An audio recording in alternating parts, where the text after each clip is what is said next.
So first remuneration ఎంత జయం మూవీకి?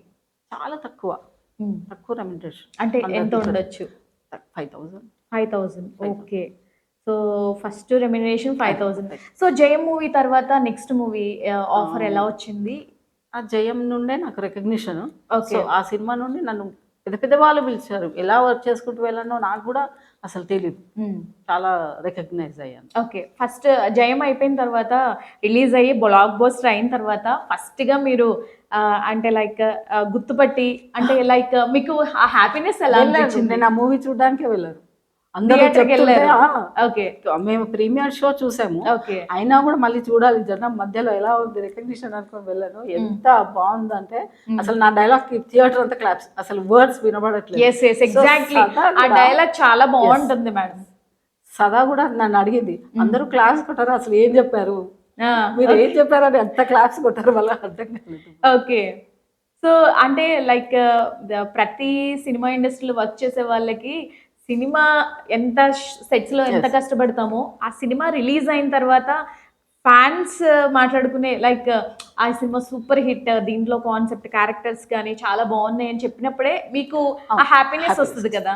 సో అప్పుడు ఎలా అనిపించింది మీకు? చాలా గ్రేట్ఫుల్ గా మీ దగ్గరకు వచ్చి లైక్ సెల్ఫీ ప్లీజ్ అని చెప్పి ఎవరైనా చాలా గుర్తున్నాయా మీకు? సో మాతో కొన్ని షేర్ చేయండి. ఒకటి ఇన్సిడెంట్, ఒకటి జెమినీ మూవీలో వెంకటేష్ గారితో ఒక సీన్ చేసాం మేము. ఓకే. యూసఫ్ కూడా అక్కడ ఆ ఏరియాలో చేసాం. అక్కడ చూసిన వాళ్ళు నన్ను హీరోయిన్ అనుకున్నారు. ఓ మై గాడ్, నన్ను హీరోయిన్ అనుకుని మీరు వెళ్ళొద్దు, మాకు ఒక ఫోటోగ్రాఫ్ ఇవ్వాలి, ఇచ్చిన తర్వాతనే మీరు కదలాలి అని నా వెహికల్ ని ఆపేశారు అనమాట. ఓకే. అందరు మేనేజర్స్ అందరు చెప్పినా కూడా వాళ్ళు వినలేదు. ఇప్పుడు అలానే అంటారు. ఓకే, ఇప్పుడు అలానే అంటారు. మళ్ళీ మేము తెరపైకి చూస్తే హీరోయిన్ గా వెలుగుతుంటారు. అంటే కాదమ్మా, నేనేదో చిన్న క్యారెక్టర్ కోసం, సైడ్ యాక్టర్ కోసం వచ్చాను నేను అంటే అసలు నమ్మలేదు అబ్బాయి. నేను మళ్ళీ వెహికల్ దిగి ఫోటో ఇచ్చిన తర్వాత తను మమ్మల్ని విలనిచ్చాడు. సో ఇప్పుడు మీకు మీ టాలెంట్ మీకు అర్థం కాల, అప్పుడు హీరోయిన్ గా అనుకున్నారు కదా, హీరోయిన్ గా నిజంగా అలా అనుకుంటేనే కదా సో మీ ఫేమ్ అక్కడే తెలుస్తుంది. ఎగ్జాక్ట్లీ. సో వెంకటేష్ గారితో మీ బాండింగ్ ఎలా ఉండింది? అందులో చేసిన సమితా శెట్టి కావచ్చు, ఎలా ఉండింది? 2-3 మూవీస్ చేశాను వెంకటేష్ గారితో. ఫన్, అతను చాలా బాగా మాట్లాడుతుంటారు. He's very nice person. And Balayya Babu గారు ఫైర్ బ్రాండ్, బాలయ్య బాబు గారితో కూడా చెన్నకేశ్వర రెడ్డి మూవీ చేశారు. సో అందులో రోల్ ఏంటి మేడం మీది? చెన్నకేశ్వర రెడ్డిలో రఘుబాబు గారి కాంబినేషన్ లో వర్క్ చేశాను. అది సూసైడ్ అటెంప్ట్ చేసే క్యారెక్టర్ అనమాట. ఆ క్యారెక్టర్ అంటే మెయిన్గా మీకు తను చాలా ఫీల్ అయ్యారు. బాలకృష్ణ గారు నన్ను చూడగానే హైదరాబాద్ ఆర్టిస్ట్ అంటారు. హైదరాబాద్ ఆర్టిస్ట్ చాలా సినిమాలు చేశాను నేను కాంబినేషన్ లో. సో హైదరాబాద్ ఆర్టిస్ట్ కదా అంటారు చూడగానే ఫస్ట్. అది ఆయన ఎందుకు భయపడ్డారంటే ఆ రోజు సూసైడ్ అటెంప్ట్ ఏదో అలా జరిగింది, అమ్మాయికి దిష్టి తీసి పంపించండి అని చెప్పారు అనమాట.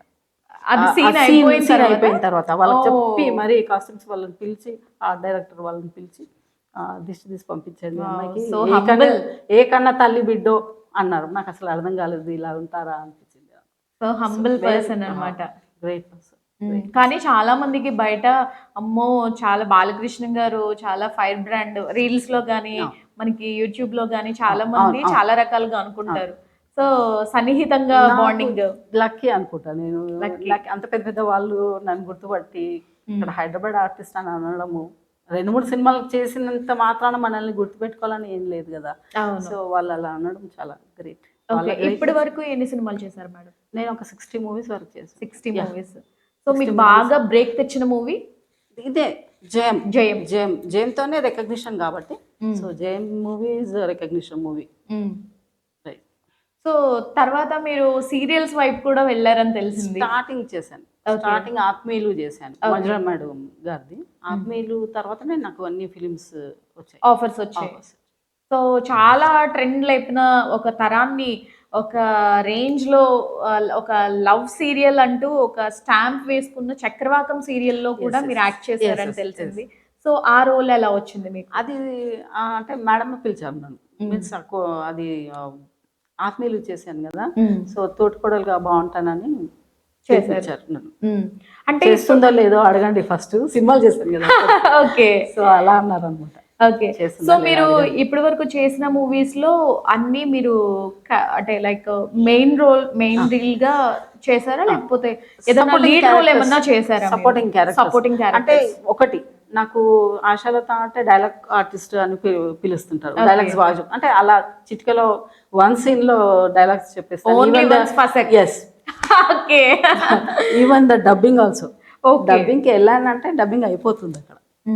టైం తీసుకోని ఓకే. అంత ఇంట్రెస్ట్ కాబట్టి నేను అంత ఫాస్ట్ గా చేసే వర్క్ వచ్చేస్తాను. సో మీ ఫ్యామిలీలో ఇండస్ట్రీలోకి నేను వెళ్తాను అంటే మీ ఫ్యామిలీలో ఎలా సపోర్ట్ చేశారు? మా హస్బెండే హెల్ప్ చేశారు నాకు మూవీ ఇండస్ట్రీలో. మా పిల్లలు చిన్నప్పుడే 91 బాబు, ఓకే. 89 ఒక బాబు. సో 93లో నేను ఇండస్ట్రీ అనమాట. బాబు చిన్న పిల్లలు ఉన్నప్పుడు మాకు హెల్ప్ చేశారు ఓకే. చాలా. నేను ఎక్కడికి వెళ్ళినా కూడా ఆయన ఉండేవాళ్ళు.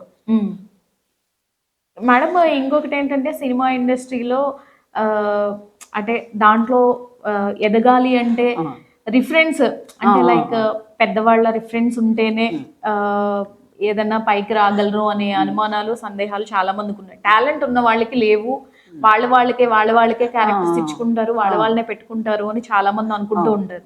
సో మీ అభిప్రాయం ఏంటి దీని మీద? అంటే నేను నా వర్క్ చేసిన టైంలో, ఆ టైంలో అంత తెలివైన వాళ్ళం కాదు. సో మాకు వచ్చేది అలా చేసుకుంటూ వెళ్ళాము. అసలు అంత ఆలోచించలేదు ఆ టైంలో. సో ఇప్పుడు నేను ఏమనుకుంటానంటే ఎవరు ఇంట్రెస్ట్, ఇప్పుడు వాళ్ళు ఎదగాలి, ఇప్పుడు ఇదే టైం మాది, మేము చేయాలి వర్క్ అనుకుని చేసుకుంటూ వెళ్తున్నారు.